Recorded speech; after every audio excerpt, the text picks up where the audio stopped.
जी मैं स्वामी प्रसाद मौर्य ने जो इस्तीफा दिया है, उनका आरोप है कि आपके ही पार्टी के कुछ कार्यकर्ताओं से हाथ होकर उन्होंने इस्तीफा दिया है। ये जो सवाल आप पूछ रहे हैं, इस पे पार्टी के अंदर बातचीत हो जाएगी और उसका समाधान भी निकल जाएगा। इससे भी ज़्यादा महत्वपूर्ण ये है कि पूरा किसान आंदोलन कर रहा है और पूरा देश का किसान भारतीय जनता पार्टी से जानना चाहता है कि जिन्होंने ये सपना दिखाया था कि आय दोगुनी हो जाएगी, और अभी जब भारत रत्न दिया स्वामीनाथन जी को और देश के हमारे किसानों के नेता चौधरी चरण सिंह जी को, उससे किसानों की उम्मीद और बढ़ गई कि सरकार उनकी सुनवाई करेगी, एमएसपी देगी, एमएसपी के लिए कोई कानून बनाएगी।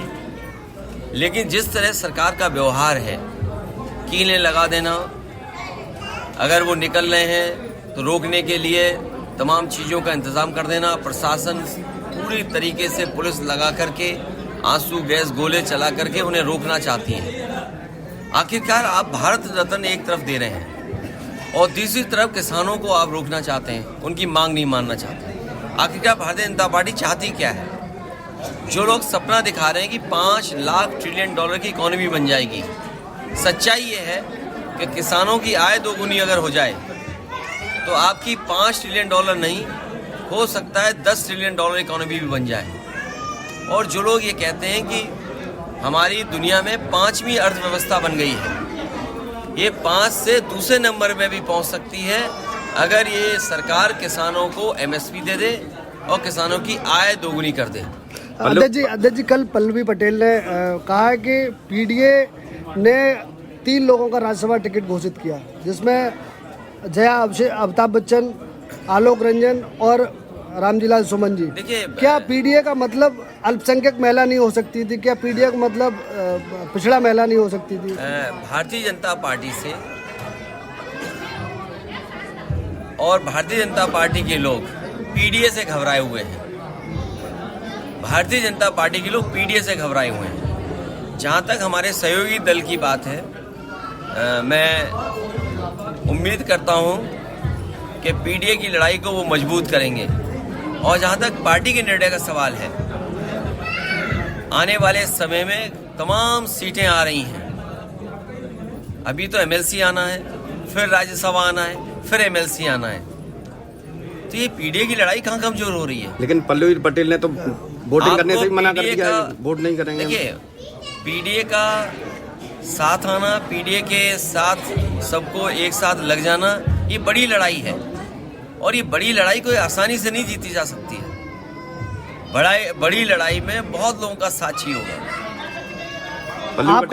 पल्लवी पटेल कह रही हैं कि स्वामी प्रसाद मौर्य लगातार मेरे संपर्क में हैं, इसका क्या मायना निकाला जाए? अरे मैं देखो, तुम क्यों ऐसी बात कर रहे हो? अगला भारत रत्न किसी चैनल को भी मिलेगा। अध्यक्ष जी, मैनपुरी में लगातार अभी कुछ दिनों से सांड के हमलों में 5 किसानों की मौत हुई है। मैं अपने पत्रकार साथियों से कहूंगा, अगर अब वो बजट पढ़ेंगे तो इन सरकार ने मुख्यमंत्री योजना चलाई है जिसमें रखवाली करना चाहते हैं किसानों के खेतों की।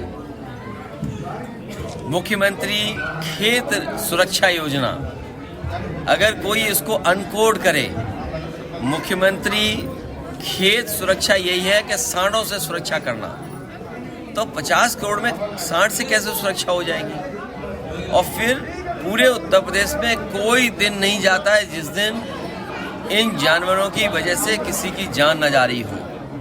ये सवाल कई बार विधानसभा में उठाए, लेकिन सरकार इस समस्या का समाधान नहीं ढूंढ रही है। और तब नहीं ढूंढ रही जब देश के प्रधानमंत्री जी ने कहा था कि 15 दिन के अंदर छुट्टा जानवरों की समस्या का समाधान हो जाएगा। आप लोकसभा चुनाव कहाँ से लड़ने वाले हैं? आप कहाँ से लड़ने वाले हैं? बहुत जल्दी और सूची भी आ जाएगी आपके सामने। आजमगढ़ की चर्चा बड़ा जोरों पे है। रायबरेली से सोनिया गांधी ने लड़ने से मना कर दिया है। तो ये पार्टी की उनकी अपना फैसला है, हमारी पार्टी का अपना फैसला हो। नहीं, कांग्रेस का एक मजबूत गढ़ माना जाता है रायबरेली और अमेठी, लेकिन अब नहीं, मजबूत गढ़ तो नहीं है। ये सही है कि वो उनकी ट्रेडिशनल सीट है और कांग्रेस की सीट ही मानी जाती है। समाजवादी पार्टी ने हमेशा उस सीट पर कांग्रेस का ही सहयोग किया। मुख्यमंत्री योगी आदित्यनाथ ने कहा कि पूरे प्रदेश में 80 की 80 सीटें इस बार जीतने वाली है भाजपा।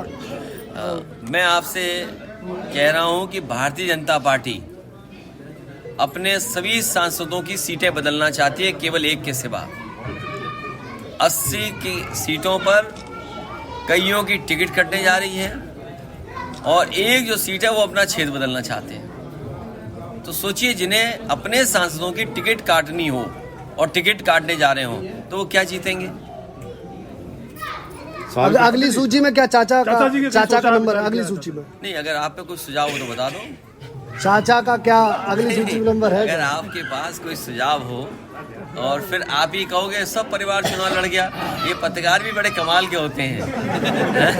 अगर इनसे कहो, अभी पूछ रहे हैं कि टिकट क्यों नहीं दे रहे हो अपने लोगों को, परिवार के लोगों को, और हम टिकट दे रहे तो कहेंगे लो परिवारवादी पार्टी हो गई। नहीं, 3 लोगों को तो दिए भी चाचा ही की। नहीं तो अभी 2-4 और दे देंगे।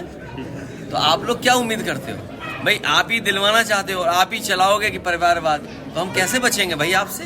तो चाचा कहाँ से लड़ेंगे? ये आने वाले समय में जैसे जैसे सूचियां आएंगी आपको सब जानकारी हो जाएगी कि पार्टी ने क्या फैसला किया।